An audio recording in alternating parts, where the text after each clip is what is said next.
Keď som čítala túto knihu, napadlo ma slovné spojenie slovník citovej Morzeovky. Je to kvôli tomu, že je naozaj veľmi dôležité, aby sme vedeli čítať svoj vlastný citový život a potom vysielať signály o tom, ako sa cítime, verbálne a neverbálne.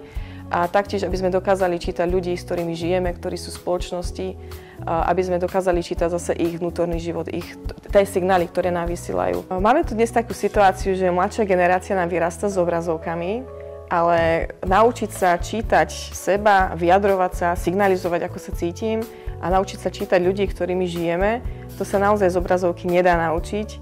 A preto si myslím, že táto kniha je v súčasnej dobe naozaj veľmi potrebná a odporúčam ju vám, ktorí ste rodičia, ktorí nie ste rodičia, ktorí pracujete s ľuďmi, ktorí ste skôr samotár a chcete mať hodnotné vzťahy a mať nejaké miesto v spoločnosti, musíte sa naučiť čítať ľudí okolo seba a táto knižka vám v tom určite pomôže.